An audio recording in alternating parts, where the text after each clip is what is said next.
this is a great building. It is. Beautiful. They've sort of, this was all ground. They've unburied it basically. Because the rear wall was buried.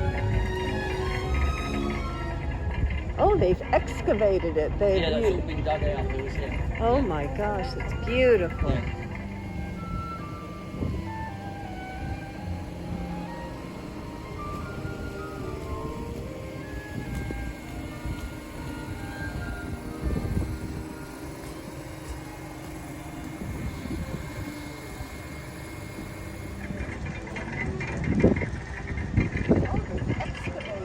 Yeah, that's all been dug out. There was, yeah. Oh, so that was all underground? Yeah. Wow. So, by the way, I'm sorry, I haven't introduced you. This is Mutoy, who works for me. Hello. You're from where? Switzerland? No. No, I'm not. I'm from Japan. You're from Yeah. Japan. Yeah, so Yang is from Switzerland. Oh my God, you've got it international. It is quite international today, I have to You're say. from Japan. How long have you been here? In this country. No, here on working. Oh, he works about with 2 months. Yeah, you've been working with me for the last couple of months. Yeah. So, and we've only been here on site here 3 days, 4 days, 3 days. Yeah, 3 days. We'll interview later. I understand the importance. So, right, mind your step, and it's easiest here. Yeah. Do mind your step if you come down.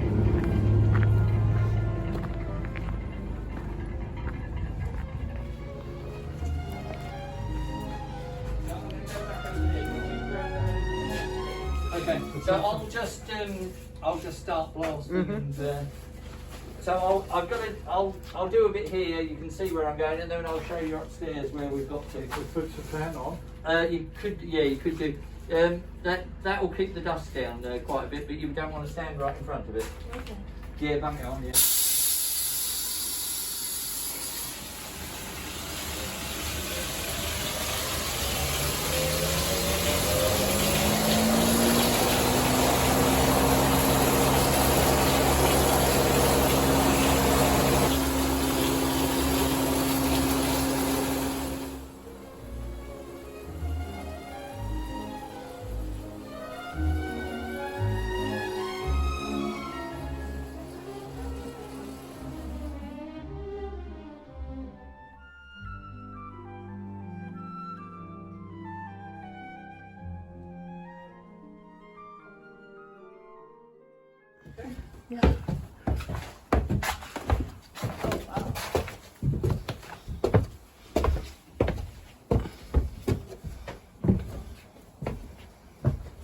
So this is more what it looks like when it's done. That's pretty much finished. Those two walls, that's finished and ready for plastering. That's beautiful. So you can see you can make, because that was a horrible opening of rough stones and it was all over the place yesterday. So, how have you gotten this? Because you're built up. So yeah, so I spray it up and I slightly overspray and then I let it set and then I get the nail floats, which are just like a float with a load of nails in, and you just scratch it and so you sculpt it. Oh, cool. So and you know, so that wall there, we've curved it into the top because a lot of the buildings here, the walls are actually quite curvy, so you don't want to lose that character. Exactly. So I'm following the curves. Nice. And it's a shame you can't come over to Norfolk because I could show you buildings that I've sort of sculpted to look like That's they what originally I like did. most about this technique is that you're more creative with it. You can make you're not flat. That's right. You can make it. You know, I mean, these. I mean, this reminds me of really- the Adobe of the Southwest. That's right. That's right. It would be really difficult to make this, other than with Adobe. It'd be really difficult to make this with any other technique. And of course, you've got the insulation value as well. Can you do the same with the inner curves? Can you sort of build up and get a little Interestingly, you can do inner curves, but they look horrible bit of... They do. because they're so unnatural. So rounded exterior corners, you know, like that. Yeah, that's yeah, the thing yeah. of beauty. But As soon as you go like that, it's like, well, who has rounded inner curves? And it just looks wrong. Interesting. And one of the great things about this, one of the skills with these buildings, is making every wall that you do. It must look like the shape you give it. It must look like it might have been. And if you don't get that shape, then you've spoilt the building. If somebody comes in and says, "Oh, that's a bit odd. Why is that corner rounded internally like that?" Right. You've not got it right. But if people come along and aren't aware that, you know, that's a new wall, then you've got it. You've done what you're supposed to do. Right. So it's always in keeping. So if I was working on a building that was more brick, more Victorian, straighter, squarer, we'd still have slightly rounded corners, but we don't round them quite as much. Yeah. We make the walls flatter, we do less curves generally. So you're always trying to tie in with the architecture and the clients, the combination of the two. You need to. I mean, mostly, I have to say, the clients are brilliant because they just listen to what I'm pushing for, and mostly I get to have that, you know, that sort of shape or form. Right. So yeah, so it is, but it's one, for me, it's possibly one of the most enjoyable aspects of my job, making things that looked an hour earlier like a rough bit of old stonework. So up here, is that? That's because they're going to plasterboard that. So this is just a cupboard. So what we're doing is we're making the stuff that's on show, you know, in the room really good. The cupboard. And what I'll do is I've noticed there's a bit of a low there. So tomorrow we're going to come up. You know, you asked me what we do with what's on the floor. The what's on the floor from yesterday is now all in there. So we mix that up and hand cast that and throw that in there, and then I'll spray up, and then that way we've not got any waste. You see, so wherever we can put thick amounts of hempcrete, and down by the stairs we hand cast a load down there. So we tend to have 3 or 4 days spraying. We'll generate a load of drop, and then we'll have a day of hand casting and fit that in all the places. And then so we're leapfrogging. So now, tomorrow, Multoy and I will probably come up and we'll spray that flat. And then that will be, you know, the finished wall. That's finished, that's finished. I'm going to put a little bit in there and run that across there. What about between the eaves? No, we won't do anything up there. And you can use hempcrete in roofs, but if you do, you have to be there at the very beginning. They have to go in from the top. If you start spraying like this, most of it, not all of it would fall off, but most of it would, and it is horrible. You just get it coming back at you all the time. So I kind of refuse to do that. They could add hemp wool, couldn't they? Yes, well, in actual fact, they're using it's a plastic recycled insulation, which is sort of all right, not as good as hemp wool, but you know. So, you know, I don't get to spec the whole building. I do give a lot of advice to the clients, but this one not so much, because the guy that owns this is the builder. So he's got his own ideas as to what he wants to do, whereas mostly I'm working for private clients, and so I can liaise with them and their builder and push it in a greener direction. So he found you. Yes, yeah. How did he know he wanted to use hemp and lime? Well, mostly people come across hempcrete and they start reading about it, and they read about how great it is, and then they kind of find me. But I'm not very easy to find. Because in honesty, if I was really easy to find and I was good at marketing, I wouldn't have a life. I'd just be constantly, you know, already my life is, you know, every night, I know I'll get in tonight, there'll be another 10 emails to wade through, and I do Skype or Zoom calls, not every evening, but not far off every evening. So, and that's just with not really trying to be very well known. So it would be a problem. What I need to be able to clone myself. That's what I need. Yes. Is that where Will comes in? Well, you see, unfortunately, Will was doing all the hempcrete, brilliant at the hempcrete, then started working with clay plasters, ended up brilliant with clay plasters, blockwork, brilliant with blockwork, and so he's now so multi-skilled, he doesn't actually do as much hempcrete anymore. You know, it used to be he just did hempcrete, but he's expanded his repertoire, whereas I just do the hempcrete. You focused on this. Yeah. So how do the gentleman, there are 2 gentlemen here, one's from Japan. Yeah. That is assisting you, and the other one is from... So he's from Switzerland. Jan's from Switzerland. Switzerland. So he's looking to buy a machine. So I said, just come over and work with me for a week. We can see whether you like it or not. It's not for everybody. But I don't seem to have put him off. So he's still interested. So we'll see. He might well buy a machine in a few months' time and start doing hempcrete in Switzerland. Has he worked in construction He's prior? done a couple of hempcrete projects, but he's Over in not. Switzerland. His background actually is in film, I believe, rather than construction. But if you're clever, it's easy to work in construction. it's just the application of intelligence. You know, it's about Basic knowing intelligence. about materials and physics and building physics and mechanics. And if you're, you know, Jan's clearly a very intelligent man. He's perfectly able to do that kind of thing. And that's why earlier on I said about you have to be clever enough to be able to do it and dumb enough to want to do it. And that really is, that's pretty much what you got to be. Because it isn't, you know, you saw, It's not glamorous, you saw, of course. You know, I spend a lot of my time, you know, knee deep in lime and hemp, which, you know. But the result is so The beautiful the and result, very, well, very fulfilling. That's yes. the thing. That's the thing. In previous to coming to hemp, I've been doing this 10 years. I've never done anything in my life. Every 2 or 3 years, I've changed what I was doing for a living, moved house, changed everything. This is the only thing that I've ever stayed. How did you come upon constructing with hemp? So I've always built and designed things ever since I was a kid. I've built stuff. So I've done all kinds of things for a living, but always been building. So even when I was doing other stuff for a living, I'd be building and renovating my own houses and stuff like that. But so we were living in France. I was working as a builder out in France, and I came across hempcrete. Thought it was pretty good. My partner wanted to move back to the UK, and I said, okay, well, if you want to go back, we'll go back. But I want to go back and do something. I don't want to just sort of go back not sure what I'm going to do. So I thought, right, I'm going to champion a green building material. So I'm going to go and do a master's degree in sustainable architecture. And so I did. We came back to England. I studied for 2 years full time to do my Where was masters. this? Where did you study? The Centre for Alternative Technology. So it was a master's in advanced energy and environmental studies, it's called.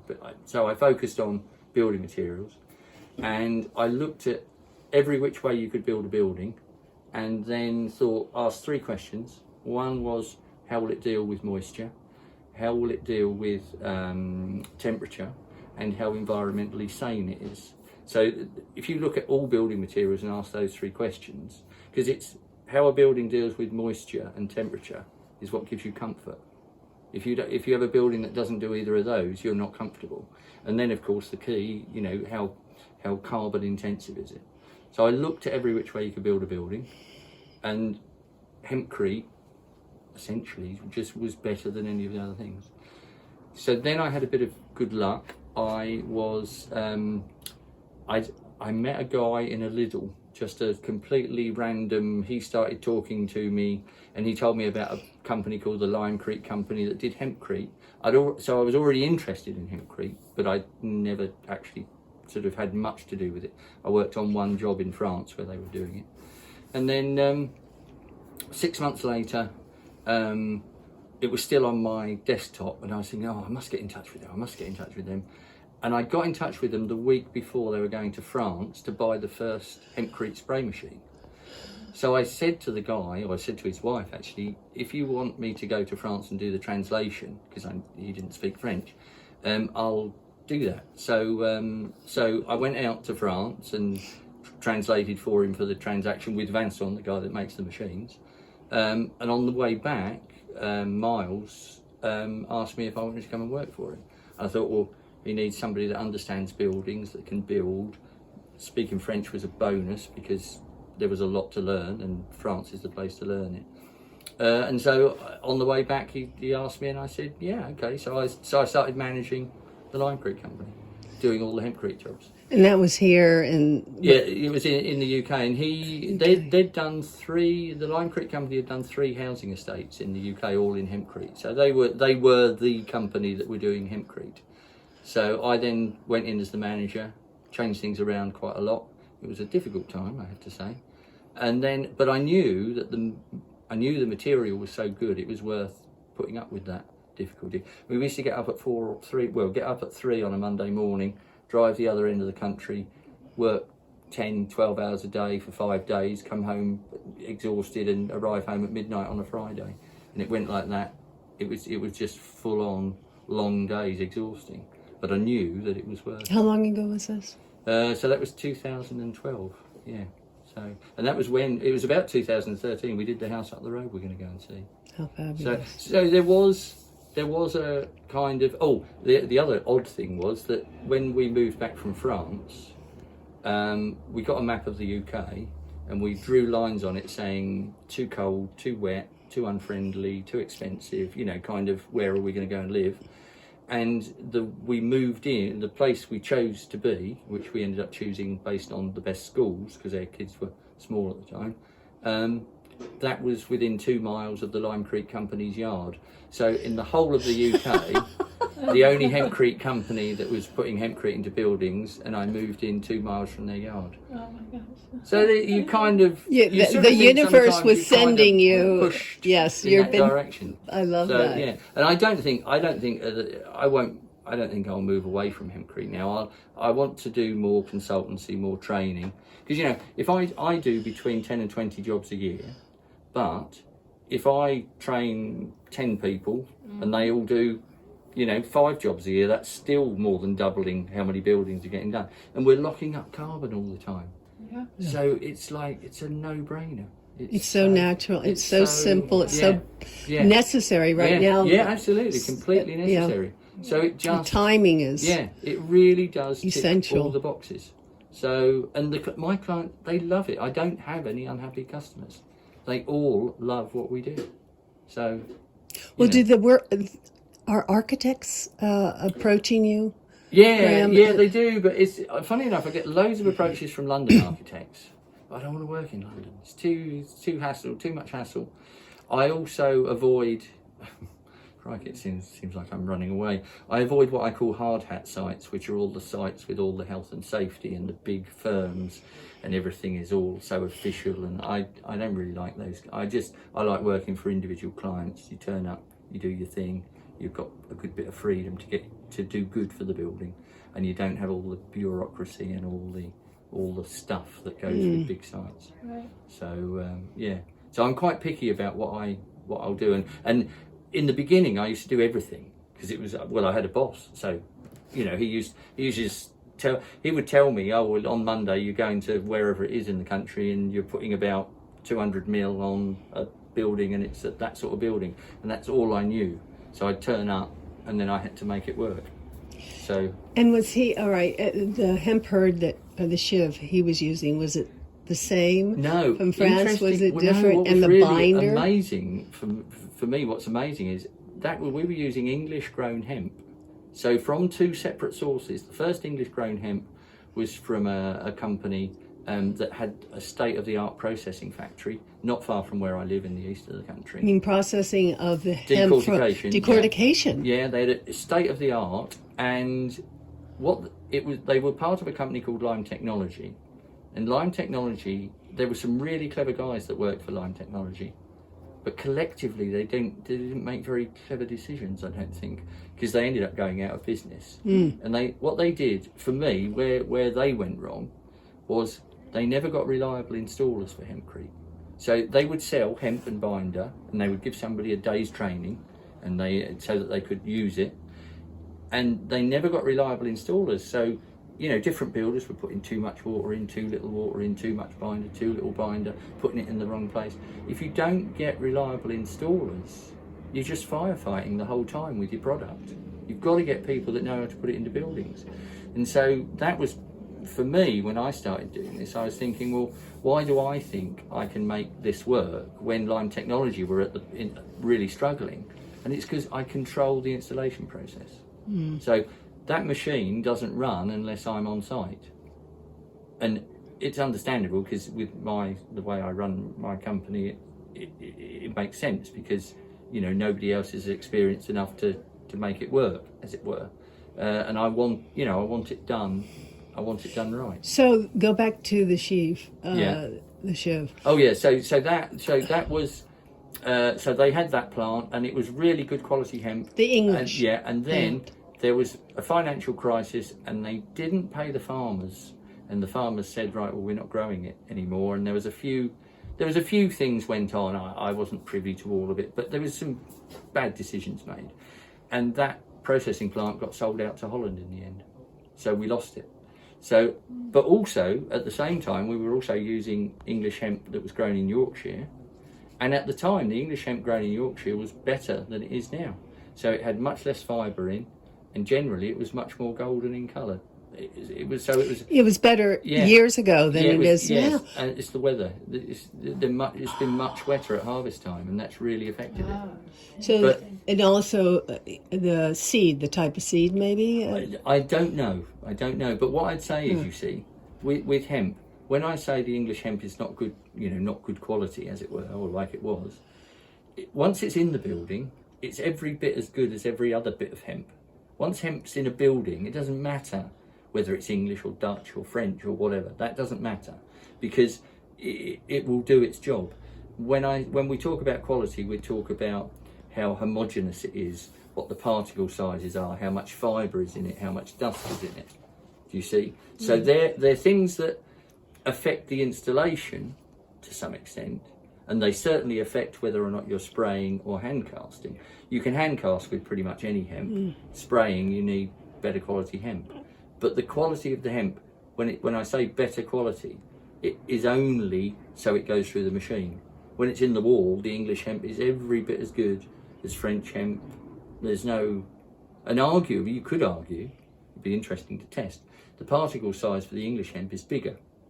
Now, there's a lot more stems, whole stems, bits of whole stem, which will insulate better. So I wouldn't even be amazed if English hemp, although more difficult to get in the building, could insulate better than some of the finer French hemps. Couldn't they be combined? You could if somebody actually bothered to do it, but what tends to happen, the hemp processors they all like their hemp and they don't want to buy anybody else's hemp. So, capitalism's reach is quite far.